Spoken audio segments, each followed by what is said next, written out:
All right, so get this right. I got this email about how to, like, totally crush it in the poetry slam world. Oh, this should be good. What's the secret? Well, apparently it's all about channeling. Yeah. Wait for it. A dead pope. A dead pope. Okay. I'm officially intrigued. Spill the beans. Who sent you this, interesting advice? So this guy, Stefan, calls himself a chaos director.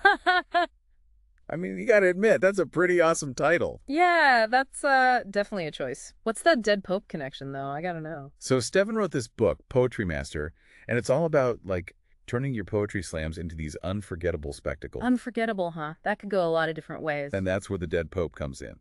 He's drawing inspiration from this crazy historical event, the Cadaver Synod. The Cadaver Synod, that sounds Yeah. ominous. I'm guessing it's not exactly a lighthearted Sunday brunch. Not even close. Imagine a courtroom drama.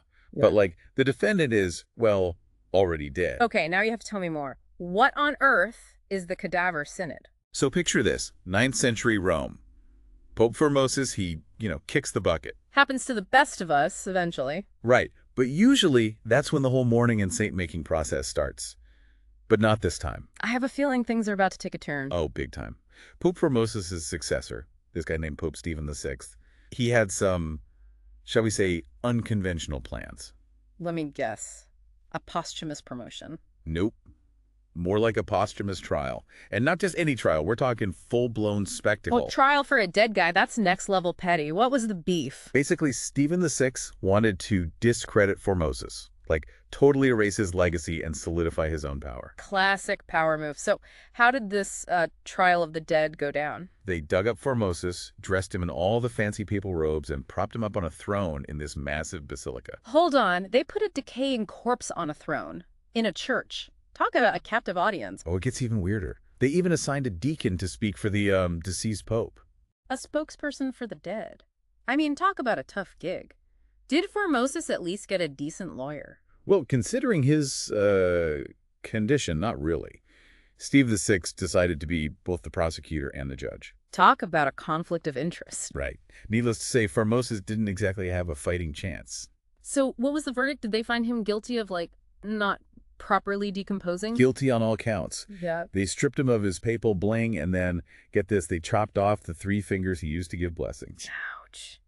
Even for a dead guy, that seems harsh. So they buried him with full honors after that, right? To, make up for the whole trial thing. Not quite. They dragged his mutilated body through the streets and tossed it into the Tiber River. Wow.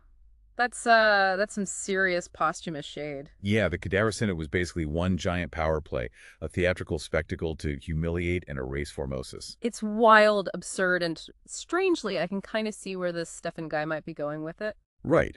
I mean, it definitely made an impact. But how does this dead pope energy translate to slam poetry? Stick around for part 2, where we'll try to decipher the rest of Stefan's, shall we say, unconventional advice. Okay, so we're back, trying to make sense of this whole dead pope strategy for slam poetry. It's definitely unique. Yeah, Stefan's advice is, well, let's just say it's not your typical poetry workshop stuff. He calls his approach the puppet master technique. Puppet master, huh? That sounds a little manipulative. Oh, it totally is. And that's kind of the point, I think. He wants you to control the audience, to play with their emotions. Interesting. So how does one become a puppet master of poetry? Lay it on me. Step 1. Choose your target. He actually says you should pick an audience member, someone who, visually stands out. Visually stands out? Like wearing a bright orange jumpsuit or something? Well, he suggests looking for, like, the guy with the weird haircut or the girl in the hat, someone who's a little different. So basically, find someone who looks like they wandered in from a different dimension. Pretty much. Someone who will make a good comedic target. Okay. Starting to get a clearer picture here. Why do you think he emphasizes this visual element? I think it's about creating a focal point. In a slam, you're competing for attention, right? Yeah. You've got other poets, the audience, maybe a fly buzzing around. Yeah, got to keep those people engaged. By picking out someone specific, you're like drawing everyone's eyes to them. It's almost like creating a character in your performance, even if they don't know they're playing a role. A very unwilling character, I'd imagine. So you found your target. What's next? Step 2, weave them into your poem. This is where things get interesting. Interesting good or interesting bad? A little of both, maybe. He wants you to tailor your poem, like, on the fly, to include little jabs directed at your chosen victim. Okay, that sounds a little risky. I'm all for audience interaction, but public roasting might be a tad much. Right. It could totally backfire. But Stephen seems to think it's all about pushing boundaries, taking risks. He actually gives some examples in the book, like imagine you're in the middle of your poem, building to a climax, and then bam, you drop a line like, you know who gets what I'm talking about. That guy in the back with shirt that screams, I peaked in high school. Ouch. That's gotta sting. But I gotta admit, it's also kind of hilarious and definitely memorable. Exactly. It's that element of surprise, the like, what's going to happen next feeling that keeps the audience hooked. So it's less about the poetry itself and more about the overall performance, the experience. Yeah, I think that's a big part of it. He's not just teaching you how to write a poem. He's teaching you how to own the stage, how to command attention. All right, I see where he's going with this.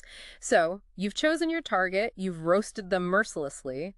What's the final step in this puppet master plan? The punchline. Stephen says, and I quote, make them laugh, then hit them hard. Make them laugh, then hit them hard. Okay, I kind of like that. It's like a 1-2 punch, right? You disarm them with humor, then you deliver the real message, the emotional core of your poem. It's manipulative, for sure, but if done well, it could be incredibly powerful. So, to recap, find someone who looks like they belong in a circus sideshow, make them the star of your performance, and then use that awkward tension to drive home your poetic point. Genius or insanity? You decide. I'm not sure, to be honest. It's definitely a bold approach, not for the faint of heart. There's a fine line between captivating and, well, it's plain offensive. Oh, absolutely. And that's something we'll definitely delve into more in the next part. We'll unpack the potential pitfalls of Stefan's approach and whether this chaos is really the key to slam poetry success. Okay, so we've delved into the more, let's say, colorful aspects of Stefan's slam poetry philosophy, but there's a bigger picture here, right? Right. He keeps coming back to this idea of creating a moment, something unforgettable. He even compares a successful slam to, of all things, the Cadaver Synod. Yeah, that comparison is still kind of throwing me for a loop. But I guess both events, as different as they are, they did make a lasting impact. Yeah, they both have that shock and awe factor. They get people talking, they stick in your memory. Like, you can't help but be fascinated by the Cadaver Synod, even though it's totally bizarre. Exactly, and that's what Stefan wants for poets. He wants their performances to be unforgettable, to resonate with the audience long after the slam's over. He even says that the best slams are like a dead pope on a throne, disturbing, unforgettable, and absolutely brilliant. Though, maybe we can ease up on the disturbing part. Yeah, maybe just a tad. But his point is, he wants poets to think big, to be bold, to take risks. He's not into playing it safe, that's for sure. But I gotta ask, is all this shock value really necessary? That's a good question. Not every slam needs to be a theatrical spectacle. Some of the most powerful poems are the ones that are quiet, intimate. Yes, subtlety has its place. But I guess Stefan's approach is a reminder that sometimes you gotta shake things up, break out of the mold. Absolutely. It's a crowded world out there. You got to find a way to stand out. So what's the takeaway for our listeners who, might be thinking about trying out some of Stefan's advice?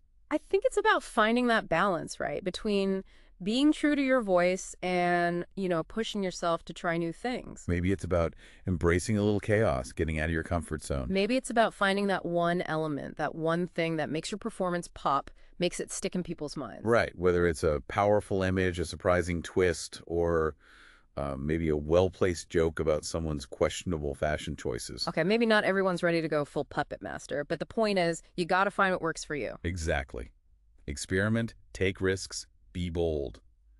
But most importantly, be authentic. If you want to dive deeper into this whole chaos approach, Stephen would love for you to check out his book, Poetry Master, Poesycraft in 7 Tögen. He promises to help you unleash your inner poetry rock star. But proceed with caution, dear listeners. And if you do try out any of his techniques, we'd love to hear about it. Who knows, maybe you'll be the next slam poetry sensation. Until next time, keep exploring, keep creating, and remember, a little chaos can go a long way. And that wraps up our deep dive into the wild world of slam poetry. Until next time, ciao.